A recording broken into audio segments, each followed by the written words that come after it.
Dumelang, welcome to Face the Nation. My name is Clement Manyatela. Great to have you with us here on SABC News. On the show tonight, how should President Cyril Ramaphosa deal with the allegations by the KZN Police Commissioner? The President has announced that he will address the nation on Sunday after concluding his consultations on what should be his course of action. But what would be the best course of action? Mavuso Msimang is the Deputy President of the ANC Veterans League, and he joins us tonight. Also on the show, how will the police, intelligence and justice committees in Parliament deal with the allegations made by the Provincial Commissioner? The Speaker of Parliament has mandated the committees to consider the allegations on an urgent basis in terms of their respective mandates. So where do the committees even begin, and who will they call to appear before them? We speak to the Justice and Police Committee Chairpersons Ola Ngola and Ian Cameron tonight. And then later, how is Lesotho going to deal with the 50% tariffs imposed on the Mountain Kingdom by the US? The country has declared a 2-year state of disaster. So how is that going to help government respond to these circumstances? Moketi Shelile is Lesotho's Trade, Industry and Business Development Minister, joins us tonight. But first, my comment.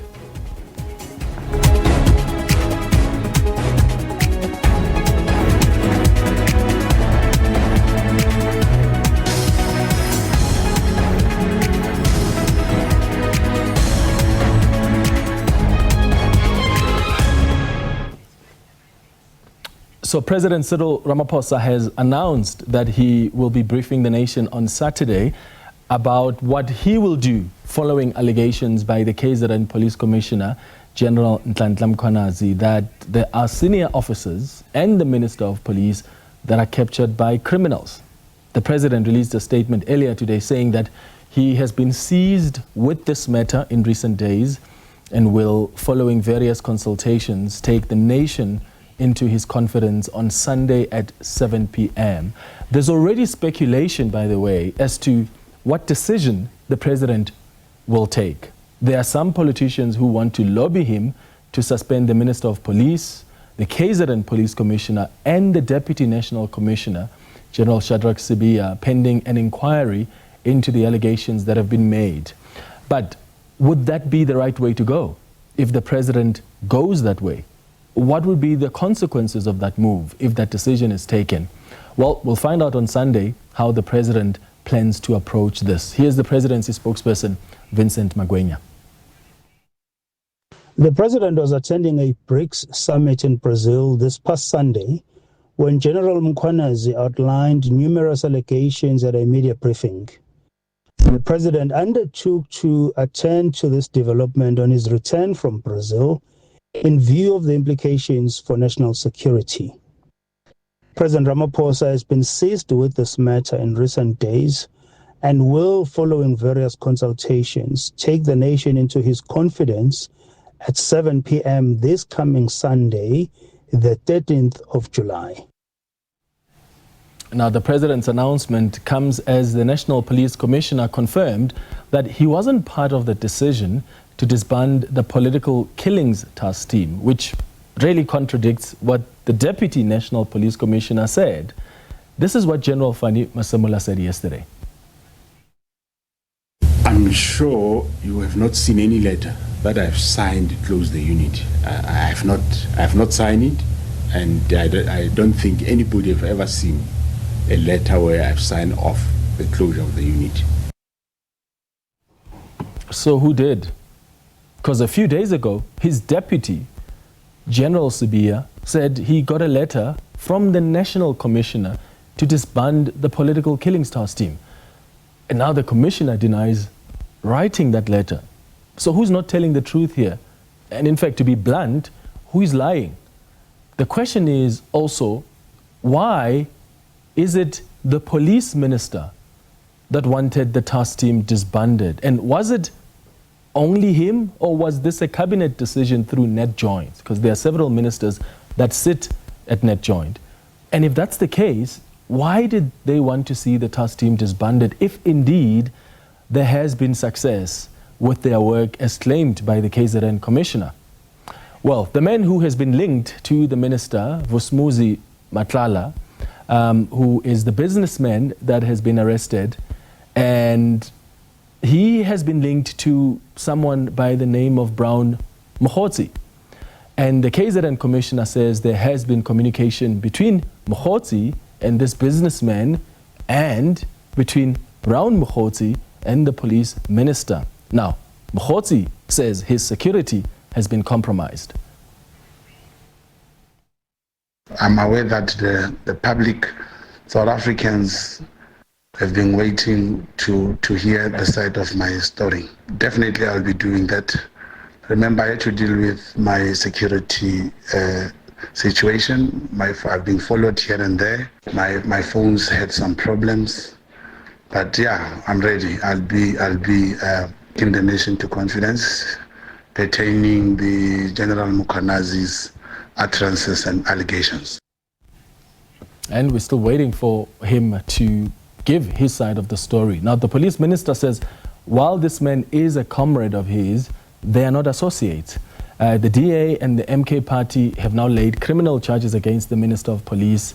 The Speaker of Parliament has also announced 3 parliamentary committees that will probe these allegations made by the KZN Commissioner. So the committees of Police, Justice and Intelligence are going to jointly investigate the claims. The question we're asking you this evening, though, is do you think President Cyril Ramaphosa is handling these allegations with sufficient urgency? Do you think the president has actually, he was in Brazil over the weekend, he's back now, and there are questions about whether he shouldn't have addressed the nation already. Well, that address is going to come on Sunday. Are you happy with how the president has addressed this so far? And what do you make of this suggestion that's been floated by some, even within the ANC, trying to get the president to at least suspend all those implicated in this impasse and then announce an inquiry, right? And they're suspended pending the outcome of that inquiry. You can send us your WhatsApp voice notes on 078-459-1897. Remember to tell us your name and surname and where you're sending the voice note from, and please keep it at 30 seconds. Alternatively, you can send us an X on @FaceTheNation SABC. We'll be back after the break.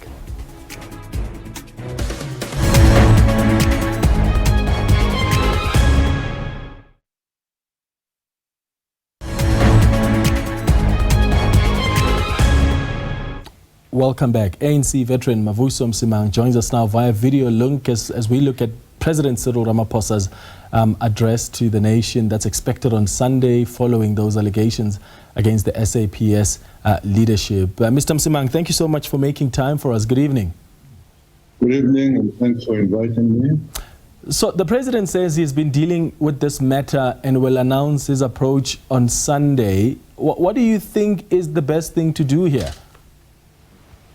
Well, very difficult to suggest a particular way forward. The most important thing is that this kind of announcement, the news, is a great shock to the nation, unprecedented. So it is important that it be dealt with as quickly as possible. It's caused a lot of speculation, statements being released by one person and the other. There's the head of the police saying he doesn't know. With all of that, one can understand that the people are quite agitated. And the best thing would be, I think we must give the president the opportunity to address this matter the best way he sees it. What's most important is that whatever inquiry is being set up must have full access to the information that's required from everybody. Do you think we need an independent inquiry to look into the allegations? Because if you throw everything back to the SAPS to investigate further, aren't they already compromised in as far as these allegations are concerned? So can they even be trusted to investigate? Hence, there's this suggestion that's been floated for the president to perhaps consider establishing an inquiry. Oh, absolutely. There is no doubt about that. With the kind of confusion, mess that is in the police force right now, I think the best thing would be to get an independent investigation to deal with this, get a trusted, credible investigator who's professional and has integrity to handle this matter. I think leaving it in the hands of the police would just create a lot of suspicion. I mean, normally these inquiries take time, and sometimes the recommendations don't even get implemented after so much money has been spent. So I'm sure there are some South Africans that are quite skeptical, that would be skeptical, should the decision be taken that there'll be an establishment of an inquiry, and rightly so. But I don't think it should take long to establish an inquiry. Moseneke has dealt with these things as an individual. He might, he collects a team that he wants to work with, Malachapuru, any other. I'm not suggesting these names. I don't think constituting an inquiry, an independent inquiry, should take time at all. It's appointing the individual who has the competence, and they get the briefing and gather the information and get on with the job as quickly as possible. There are some that are lobbying the president to suspend the minister, the deputy national police commissioner, and the KZN commissioner pending the outcome of the inquiry. Would that be fair in your view? The most important thing, I think, is to make sure that the gathering of the information is not tampered with in any way. If the presence of Lieutenant General Nhlanhla Mkhwanazi would interfere with that process, then the thing to do would be to suspend him. But it would be very lopsided and would cause a lot of suspicions if he, the accuser, were to be suspended. Everybody who was to respond to this must be in a position to if there is any suspension, I can tell you that we would expect that everyone who is affected in this thing is suspended as well.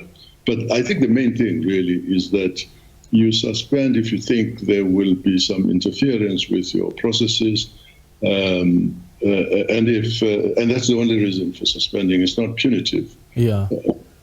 Oh, absolutely. And I suppose the tricky part here is that there are allegations that have also been leveled against the KZN commissioner. I mean, Shadrack Sibiya, who was the deputy national commissioner, came out to suggest that the KZN commissioner didn't want to act on some of the cases, including the case of the murdered rapper, AKA. So I suppose what I'm saying is there have been allegations and counter allegations, and if you are going to establish an inquiry that holistically looks at the allegations that have been made, Shadrack Sibiya could come and say, hold on, if you're investigating allegations being made against me, why are you not investigating allegations being made against this person?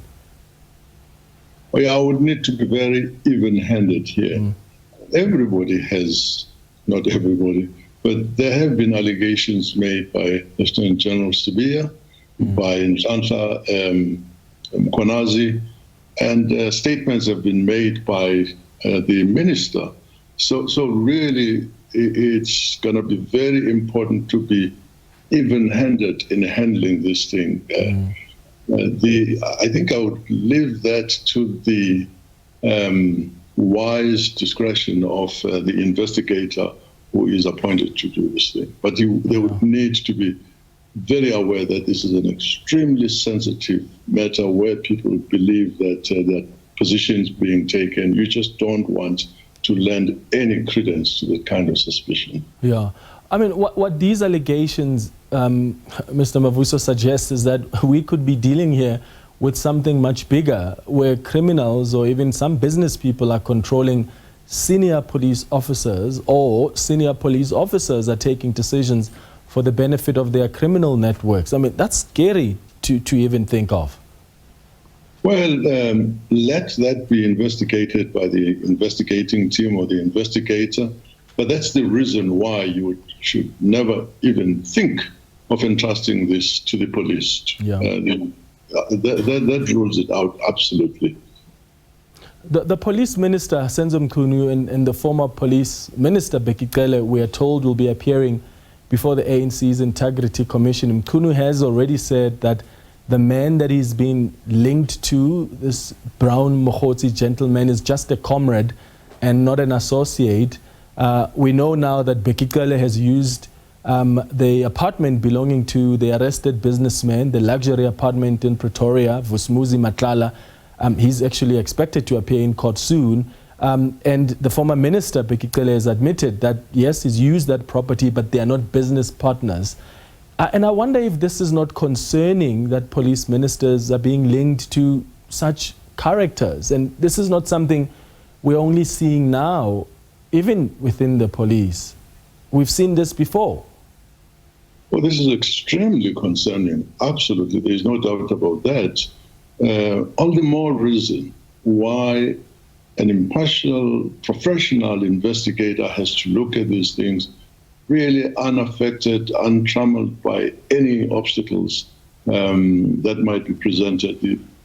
I think the brief that the president will give this investigator, if he goes that route, which I think he will, would be, you've got all my support, ask what you want, open wherever, inquire, find the truth. There is no one who is protected here. If you want to talk to the minister, and please do so, we'll make sure that he cooperates with you. If it's the investigator has a very important job here to with the web of things that have come through to the public since the announcement. There are just so many things. I mean, the revelation that former minister used to stay at this character's penthouse or whatever it was. I don't quite know why people find themselves in the company of these kinds of characters. I don't know what relationship, what gives trust to, what enables the Commissioner of Police to feel comfortable staying in a place of a person associated with this kind of behavior. Speaking of accountability and making sure no one will be protected, I mean, as the Veterans League, what do you make of what seemingly appears to be the protection of the Higher Education Minister, Nobuhle Nkabani? Is she being protected? I mean, we now hear there are these two that will be appearing before the Integrity Commission, and I don't know if she's also been invited to appear, but there have been questions raised about her behavior in Parliament. The chief whip of the ANC told me on this show that even after he spoke to her, he realized that she was in trouble. She misrepresented things in Parliament, and her belligerent attitude to Parliament contradicted what the ANC expects of its deployees. And yet you still saw the ANC Secretary General, Fikile Mbalula, trying to say, well, this person didn't lie, seemingly appearing like she's being protected. Well, the Veterans League hasn't taken a position on the Minister of Higher Education, so I couldn't say what the Veterans League is doing. The public, in general, do wish that when things like this happen, some action, visible action, is taken. That's as much as I can say. But, it's left to the discretion of the president. He's got information that we don't have. The information that's available in the public makes people feel that it's important to demonstrate to the public that anybody who finds themselves associated with wrongdoing, should be clear. It's not the ANC's step-aside rule here. You're dealing with national issues and impressions by the public. If they can be defended, that's fine. But it's important that people who do these things do not just continue. That's me saying that. It's not the position of the of the Veterans League. Mavuso Msimang, let me thank you for making time for us this evening. Mavuso Msimang, ANC veteran, is also the deputy president of the Veterans League. We've been asking you a question this evening. following the decision by the president to announce that he is going to be addressing the nation at 7 p.m. So please send us your WhatsApp voice notes on what you think the president's decision should be. In fact, we've asked if you think the president is handling these allegations by the KwaZulu-Natal Police Commissioner with sufficient urgency. Understandably so, the president has been away. He was attending the BRICS summit in Brazil, but he's back now and he says he has been seized with the matter, and as soon as he's done with consultations, he will address the nation at 7 p.m. on Sunday. Let's listen to some of your WhatsApp voice notes. In fact, let's start with your tweets. Shorty says, I don't think President Cyril Ramaphosa is handling the allegations with sufficient urgency. It requires, as we speak, Police Minister should have been suspended pending the investigation. Bono says the president came back from Brazil this week. He obviously had to familiarize himself with the bombshell dropped by General Mkhwanazi. He had to be briefed about what exactly transpired before applying his mind. I think he's handling this very well. Jambasa says, yes, he's under pressure. He has no choice but to act swiftly. Yeah, and of course, as I said, to be fair on the president, he was in Brazil over the weekend attending the BRICS summit there. He has since come back and he sent out a statement today saying he has been seized with this matter. Look, there are some people who are arguing, why not address the nation tonight or tomorrow? There's nothing more urgent right now, and waiting for Sunday actually is quite further down. But then again, the president indicates in that statement that he has been having consultations, I would imagine, with the affected parties, and by the time he addresses us, he wants to be clear on what the course of action is going to be. Here are some of the WhatsApp voice notes that have come through. Hi, Clement. This is Lesotho, Mukoni in Middleburg. I think the allegations are quite serious and very complex. So I think it's good that the president is taking his time and consulting to ensure that when he addresses the nation, he has all the facts on the table. So let's give him time. Thanks. Hi, good day, Clement. My name is Nati Babel from Port Alfred in the Eastern Cape. I think the president is handling it correctly. He's giving himself sufficient time to consult and investigate and ask relevant questions so that he can bring the public into his confidence with an informed decisions. Afternoon, Clement. My name is Melunzi here in Sedgefield. I think the president, what should he do? Must suspend the Minister of Police and Deputy Commissioner Sibiya until the investigation is over. Oh, thank you so much for your inputs via the voice note line. And the question is, if he only suspends the police minister and the deputy national police commissioner, will they be happy with that? It's going to be interesting to see how the president moves, because there are others who are saying, well, the KZN commissioner is also the allegations that have been made against him. There have been allegations and counter allegations. So how should the president deal with this? We'll take more of your WhatsApp voice notes and tweets before we wrap up the show. We'll be back after this.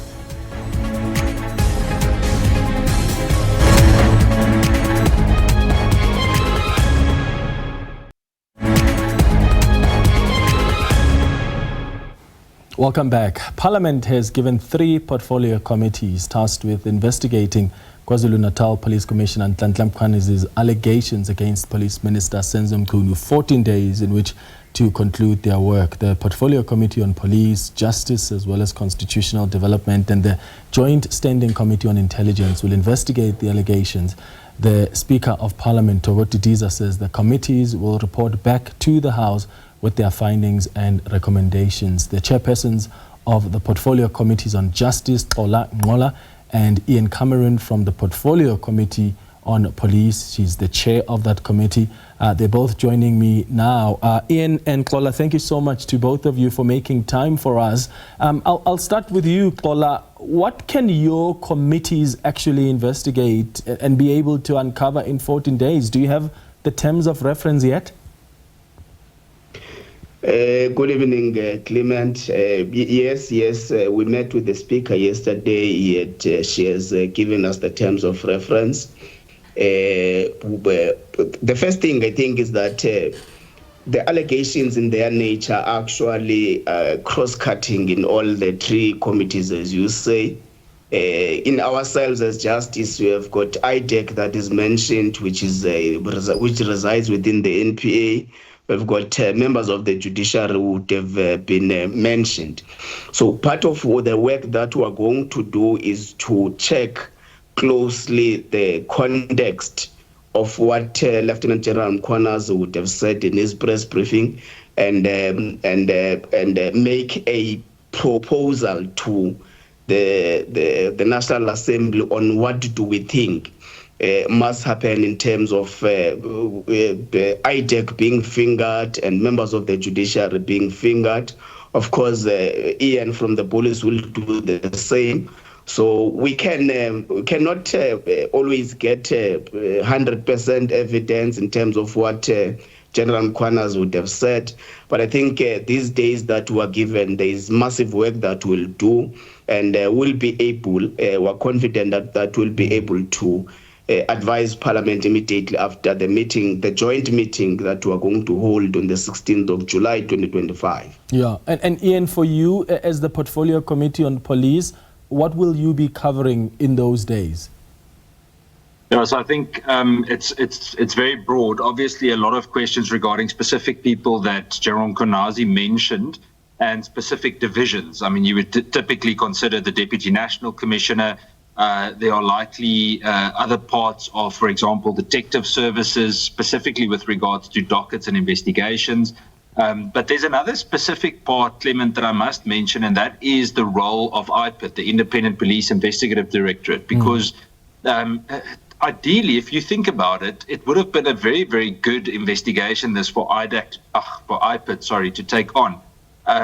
But unfortunately, IPID now reports to the same minister as the police, so it makes proper oversight and investigation in an objective sense very, very difficult. We'll obviously have to also, in terms of the terms of reference, determine what the time span is that we would look at. Because if you think about it, a lot of the things mentioned by General Mkhwanazi go back quite a few years. So those are many of the different things. I think what makes this unique and a great opportunity, as my colleague as well said, is that because the lines are crossed between different departments, we'll now actually be able to combine that which has been mentioned in a sense, and that it's not a fragmented kind of approach. Yeah, and Xolo, will you be summoning those that have been implicated? So what evidence are you looking to get, and from who? Look, for example, today the Office of the Chief Justice has already requested Lieutenant General Mkhwanazi to furnish whatever available evidence he has in respect of whoever is a member of the judiciary who would have been involved in such a wrongdoing. So part of what we'll be doing is to write to the Acting Secretary General of the Office of the Chief Justice to check whether or not there is any evidence that they would have already gotten from the side of the accuser, which is now Lieutenant General Mkhwanazi. Now, part of what this process, Clement, seeks to do is to analyze what has been said and try to compare it with the current legislative framework and see if there is a possibility that Parliament may do an inquiry process, for example. Now, you'll remember that if Parliament has to do an inquiry process, it must be a decision of the National Assembly House sitting. So ours is to check into the veracity of what General Mkhwanazi said and say, this is how we see this matter, and report back to the National Assembly. So it's the National Assembly that would take that recommendation if indeed we are saying there must be an inquiry. But of course, the first step is to analyze what the primary evidence that we have in our disposal currently is the statement by General Mkhwanazi. Now we will be then checking with IDEC if they can't find something that would enhance what General Mkhwanazi would have said. Then we analyze that, we check the legal framework and the policy framework. Then we're able to say, in this situation, this is our view from the justice side, and this is their view from the police side, and therefore we collate one report to the National Assembly. Of course, part of what we're going to consider would have seen that the president will be addressing the country on Sunday. So part of what the terms of reference say is to consider whether there is any action that has already been taken from the side of the executive. So we're going to analyze that. What the president will be saying on Sunday is part of the analysis we're going to make. That, okay, in terms of consequence management, the head of the cabinet, this is what the head of state is saying. Now, how do we then collate information and draft our own report that we must submit before the 23rd of July? Yeah, and Ian, what kind of information or evidence are you looking at assessing beyond just, of course, the allegations that have been made against, that have been made by the KZN commissioner? What else are you looking at assessing? Well, I think in terms of the political killing task team, I think there needs to be a deeper look at specifically which dockets were so importantly or allegedly importantly moved on the alleged political instruction. We would particularly have to also determine who the MP is that was referred to by General Mkhwanazi. It would obviously be very troubling if such an MP would form part of such a process. We need to make sure, both the chair and I have already spoken about it, to make sure that our process is absolutely beyond reproach. I think we need to set a very high standard of integrity. We would then need to look at probing ties between all of the different stakeholders that were mentioned, and really determine what the nature of the different relationships is or was. And then the last two or three things is really to go and determine and look at institutional checks and balances. We need to go and determine how, for example, vetting was done, how certain appointments or promotions were made. It's very clear from what was said that political interference and quite a bit of other, let's call it misconduct or contraventions were done over time, and it caused for certain people to be in positions that they shouldn't be in. And I think lastly, Clement, is to emphasize the role that we would need to ensure in terms of whistleblower protection on this. This is a high-risk type of environment to now work with, and we need to make sure it's done according to the book. And we've already been told by the Speaker of Parliament that we would get all of the relevant support that is so desperately needed. Yeah, and just as a follow-up there, Ian, I mean, yesterday the police commissioner indicated that he did not sign any letter that was disbanding the political killings task team. A couple of days ago, his deputy, General Shadrack Sibiya, indicated that, in fact, he received a letter from the National Police Commissioner that disbands that political killings task team. And there have been questions as well about whether this was just the minister's decision or it was Net Joint's decision. Because if it was Net Joint's, then you've got to ask yourself, was it backed by cabinet or was it the minister acting unilaterally here? So what was communicated to the committee, there was only one instruction that was presented to us, and that was the letter from the minister instructing the National Commissioner to disband the task team. We've never seen a letter or received any kind of confirmation from the National Commissioner or at that stage the commander of the political killing task team that there was any kind of operational instruction within the South African Police Service to close such a task team. I also heard General Sibiya say that the other day, but unfortunately I haven't seen that letter. No one, according to me, in the committee has. Clement, I must also emphasize, I think General Sibiya made a mistake in the way that he has communicated thus far. I think it didn't create a good image for him to communicate in isolation from the institution. It causes a lot of confusion when your Deputy National Commissioner, your Minister, as well as your National Commissioner all communicate from different platforms. And I think it creates a lot of uncertainty and doubt. And that is another thing that we would need to look at to ensure that there's consolidation when it comes to such critical matters. Because again, that type of uncertainty is exactly why this could be a potential threat to national security. Yeah. Kola, how will you ensure that this process that's about to unfold isn't just a tick box exercise, but actually it does interrogate these allegations that are made? No, it can't be a tick box, Clement, because remember, the Speaker has received a lot of letters requesting a debate on the matter, including from Mr. Cameron here with us. But the Speaker, after having assessed what Mr. Mkhwanazi alleged, she then said, look, a debate will just be a futile exercise because we'll just go to podium in Parliament and debate allegations whose veracity has not been tested. Now, the best way to do is to find a mechanism as Parliament to ensure that we first test the veracity of what would have been alleged by the General in KwaZulu-Natal.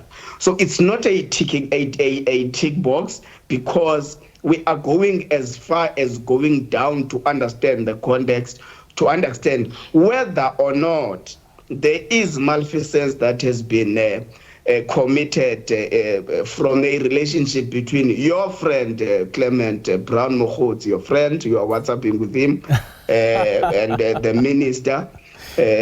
So that's how far we want to go, because we don't want to tick a box to a debate. We'll go there, debate is be given 5 minutes, ANC 10 minutes, 8 minutes, and all that. But we'll be then standing on the podium with something that we didn't get much time to out-test ourselves, so that we're able to form a correct approach in terms of attending to it. All right, yeah. Xola, thank you for making time for us. Xola Ngola and Ian Cameron, I really appreciate both your time on Face the Nation this evening, talking to us about, of course, the cause.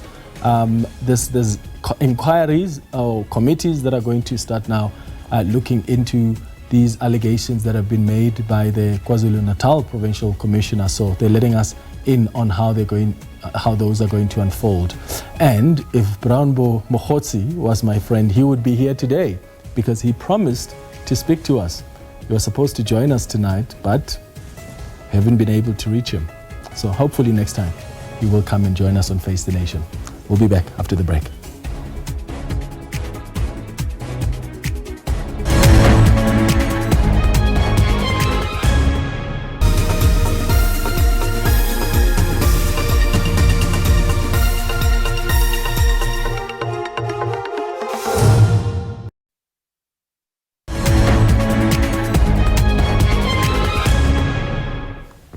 Welcome back. Let's start perhaps with your tweets responding to the question we've been asking you this evening about President Cyril Ramaphosa and how he's been handling these allegations by Lieutenant General Mkhwanazi, and whether you think they have been handled with urgency. As I said, the president has been away. We know that he's been in Brazil, but since he's come back, his office has communicated that he's been holding consultations, and he has been seized with this matter to ensure that by the time he addresses us on Sunday, he's spoken to all the relevant people and he announces a course of action that will be clear and will also help perhaps eliminate this confusion and this worry that exists within the nation about the state of security, given this infighting within the SAPS's top brass. Some of your tweets that have come through, Philanthropist says, the president is definitely not attending the allegations with adequate agency. However, the president is always reluctant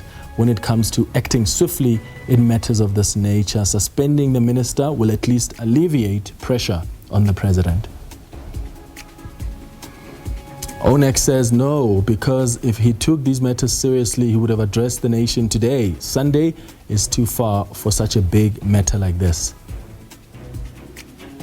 Tacho says Ramaphosa has clearly signaled that he treats these allegations with priority, but critics are still pushing for swift, tangible follow-throughs, a formal investigation, public accountability measures, and real-time updates on actions taken. That is the real test of urgency. And of course, we will hear from the president on Sunday, 7 p.m. I imagine on Saturday he's going to be delivering the eulogy at the funeral of the former deputy president, who is in Mpumalanga. And then on Sunday, that's when we'll hear from him. And suppose all this confusion we have and the worry about how these allegations are going to be dealt with, all of that will be addressed on Sunday. Here are some of the WhatsApp voice notes that have come through. Hi, Manyachela, it's Mam Notando. President Ramaphosa must act swiftly. This thing is so serious. It shook the nation, as it is when they say he is giving himself time to investigate. What investigation? Because an evidence is there. Everything is there. It's so simple. He must do it for people of South Africa, not for himself, not for his cabinet, mainly for people of South Africa. Thank you. When the country is burning, you drop everything and come back to the country, to your country as a president. So he delayed. There's no urgency at all. He doesn't take this serious. This is Mkhogeli Binza in the northwest. Hello, sir. It's Mr. Ngwane here. This is not an easy matter. It's a very sensitive matter. I think the president must be given an opportunity to go through all what's been said. By the time he talks to the nation, he knows what is he talking about. Thank you. Thank you for all your inputs. Let's move to this now. The Lesotho government has declared a national state of disaster in response to soaring unemployment, mass job losses, and trade uncertainty with the United States. The state of disaster will remain in effect until the 30th of June 2027. Moketi Shedile is Lesotho's Trade, Industry and Business Development Minister, joining us now via video link. Minister, thank you so much for making time for us. Good evening. Thank you so much, sir. How devastating are these U.S. tariffs on Lesotho? What do you foresee as the potential consequences? Oh, yes, the tariffs, they are not going to be very good for us, particularly if we do not get anything below 10%. We are still waiting for communication from the United States to let us know whether our request to be levied at least at most 10% has been accepted or not. Mm-hmm. In terms of the impact, we're talking about 12,000 jobs, direct jobs, and then around 40,000 that will be affected in one way or the other. These are taxi drivers, these are haulage transport, and so on and so forth. Yeah. The Trump administration has defended the tariffs as reciprocal. I mean, they're saying that Lesotho charges 99% tariffs on U.S. goods. Do you know how the White House arrived at this particular figure? Yes, I think I now have an idea. It's been more than 3 months now, so we've been grappling in the first days of that. It's basically the difference between what we are selling to them and what they are selling to us. And those statistics, they do not also reflect the true nature of the numbers that we do. Mm-hmm. For an example, some of the products that we buy from the United States do not come to Lesotho directly. They come to Lesotho as maybe through South Africa. Let's just say there's this company in the US that is producing German luxury cars. And when they leave the US, they go to South Africa before they could come into Lesotho, and they are not recorded. Mm-hmm. The other thing, the issue of services is not reflected in those trade statistics, which we buy a lot from. Android, we use the government of Lesotho uses Microsoft, and so on and so forth. So the numbers are based on what I could call erroneous calculations of trade between the two countries. Yeah. What sectors are you expecting to be the hardest hit? I know the economy there is dependent a lot on textile exports.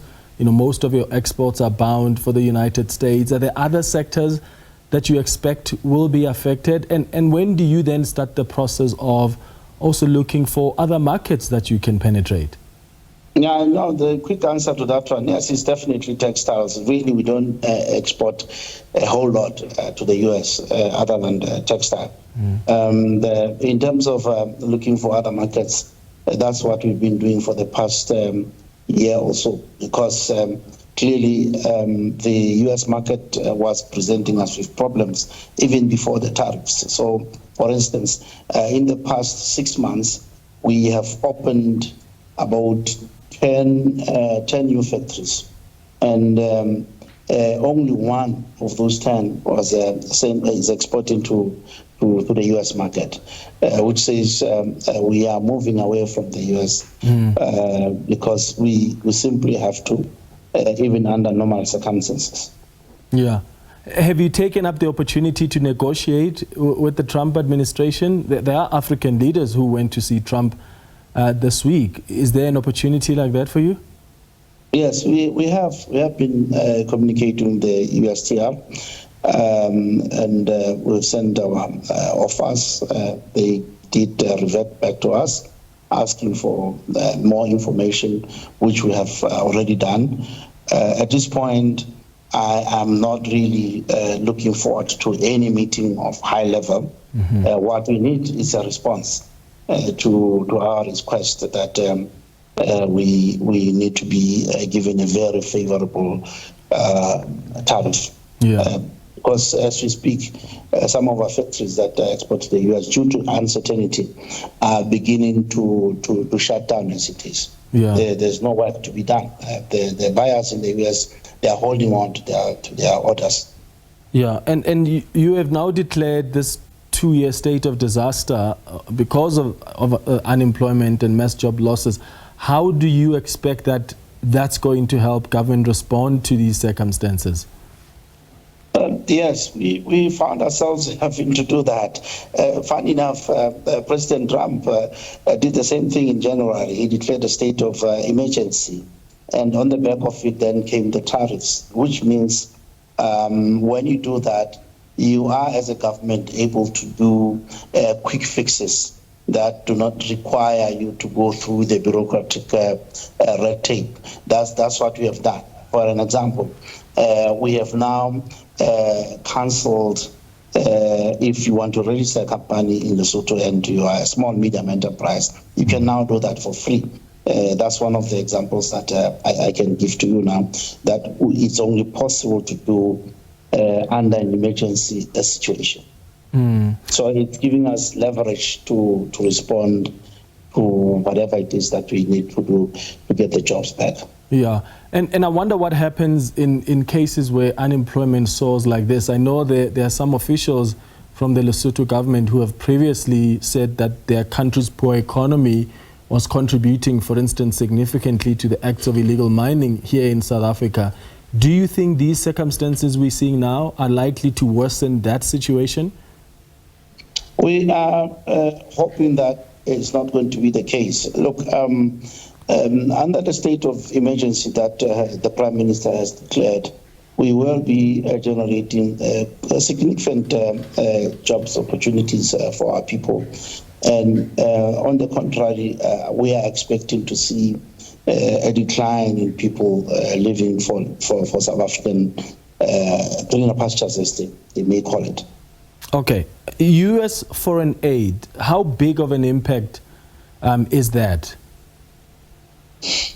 Well, it is one of those things that are going to leave us having problems. For instance, the ARVs that were being subsidized by the U.S., they were subsidized to around, I think, not more than 30% of subsidy from the U.S. So such things were able to close as government. And it depends what it is. There is the Millennium Challenge Corporation, or MCC, as they call it.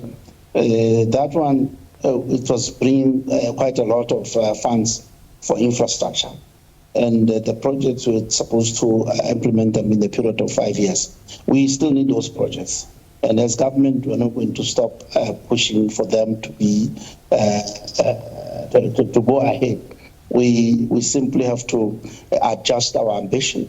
Instead of 5 years, maybe say 10 years, we will have to do that. So we just have to survive. It's a good lesson. We need to know that we cannot depend on foreign aid forever. Yeah, that's definitely one of the lessons, self-sufficiency. Thank you for speaking to us. Mokgethi Shedile is Lesotho's Trade, Industry and Business Development Minister. Thanks to you for watching the Thursday edition of Face the Nation. We'll be back with you on Tuesday at 8 p.m. Have a good evening. Cheers.